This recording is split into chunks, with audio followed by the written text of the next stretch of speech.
minasyaitonir rajim. Ya ayyuhalladzina amanu la yaskhar qaumun min qaumin asa ayyakunu khairan minhum wala nisa'un min nisa'in asa ayyakuna khairan minhun wala talmidu anfusakum wala tanabadu bil alqab bi'sal ismul fusuqu ba'dal iman wa man lam yatub fa ulaika humud zalimun. Apa?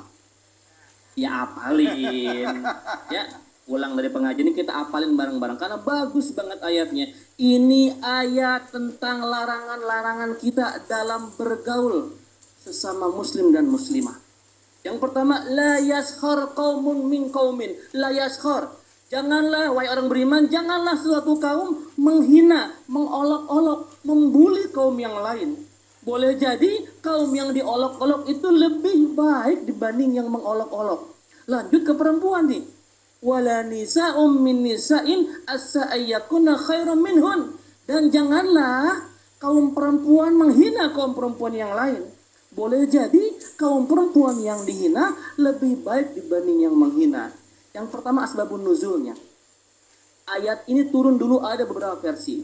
Yang pertama, ayat yang pertama, penggalan yang pertama itu turun karena dulu ada sahabat-sahabat Ansor yang suka dihina. Udah, ya.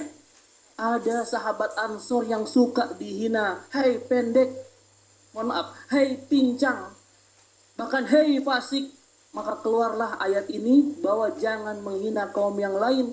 Boleh jadi yang dihina lebih baik dibanding yang menghina. Terusnya kenapa ada kata-kata perempuan di situ? Ya, dalam tafsir Ibnu Katsir dijelaskan dulu Aisyah radhiyallahu anha dan Hafsah radhiyallahu anha, beliau suka menertawakan istri Nabi yang lain bernama Sofiyah binti Huyai karena beliau tuh Yahudi dan kebetulan bertubuh pendek, diketawain. Maka turun ayat ini, janganlah satu perempuan menghina perempuan yang lain.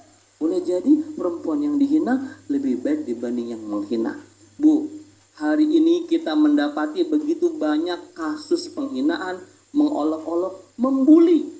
Ya, kemarin kejadian terakhir ada seorang siswa, konon katanya, entah benar apa tidak, dia suka dibully sama teman-temannya, dia merasa tersiksa, lalu dia ingin membuktikan diri dan meledakkan dirinya di masjid ketika sholat Jumat. Naudzubillahi min dzalik. Ternyata orang-orang yang terbuli itu sakit, Bu. Namun kadang mereka tidak bisa bicara, mereka diam. Ujung-ujungnya ngebom.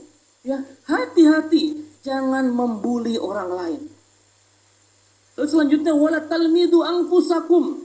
Jangan mencela dirimu sendiri. Kata mufassir, dirimu sendiri itu bukan diri kita, tapi diri saudara kita. Karena orang Islam ini bagaikan satu tubuh. Maka ketika kita menghina orang lain itu seperti menghina diri sendiri. Wala tanabadu bil alqab.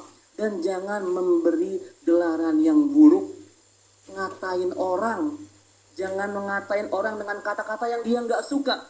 Hari ini kita mendapati orang suka memberikan julukan, mohon maaf, ada emak-emak bawel, disebutnya apa?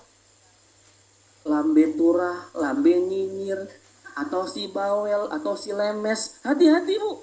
Ya, ibu memberikan julukan kepada orang lain dan dia tidak suka dengan julukan itu, maka selama ibu memanggil dia, ibu kena dosa.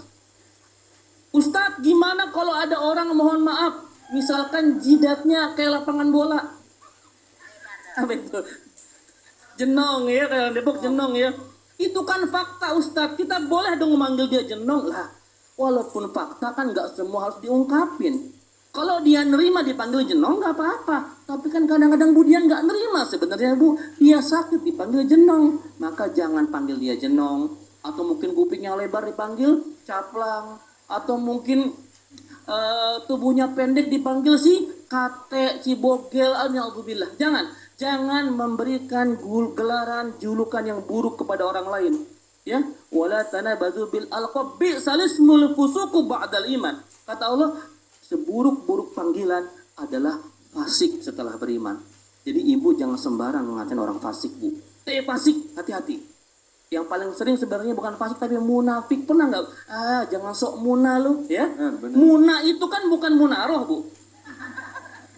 Tapi munafik ya. Hati-hati. Ngatain orang munafik, ngatain orang fasik, apalagi kafir, Ketika tuduhan itu tidak terbukti, maka tuduhan itu akan lari ke atas langit dan kembali kepada yang menuduhkannya. Na'udzubillahi min dzalik. Jangan sembarang memberikan gelar kepada orang lain. Zaman dulu ada perang tuh, ada cebong, kampret, aduh saya nggak suka banget tuh. Ada kadrun segala macam, jangan. Ya, hentikan memberikan gelaran, julukan yang buruk kepada orang lain. Kalau ketemu, ibu cantik, walaupun nggak cantik nggak apa-apa. Berdusta untuk menyenangkan orang lain, boleh. Udah tahu teman kita jelek, dipanggil jelek ya makin tersinggung dia. Masya Allah ibu cantik gitu ya. Nah, bohong ya, nggak apa-apa. Masalahnya gitu Ustaz, begitu datang kan cantik banget sih, langsung bilang peres banget sih, peres banget sih. Ya, memuji untuk menyenangkan orang lain. Nggak apa-apa ya. Selamanya ya harus kita jujur sama suami, begitu juga ganteng, nggak apa-apa. Suami pun demikian Pak. Kalau masakan isinya nggak enak, jangan jujur-jujur teing Pak. Masya Allah, istriku seperti seorang chef. Aku tidak pernah memakan makanan seperti ini. Tapi kan jujur itu, memang nggak pernah kan saking nggak enaknya. Tapi jangan bilang nggak enak. Ya, kadang-kadang kita harus sedikit memanipulasi untuk kebaikan, Bu. Ya, seperti itu ya, Bu ya. Menyenangkan hati orang lain, semoga itu menjadi amal jariah buat kita. Kita datang membuat orang lain senang, Bu. Ya Bu, ciri orang baik itu Bu, ketika Ibu hadir, suasana tenang semuanya. Suasana nyaman semua, vibes-nya positif, dirindukan keberadaannya. Jangan dia datang langsung troublemaker datang nih. Nah, hati-hati ya, Ibu silakan ngecek apakah Ibu menjadi orang baik atau orang kurang baik. Dilihat bagaimana respon di sekeliling kita menilai kita. Wallahu a'lam bishawab. Masya Allah.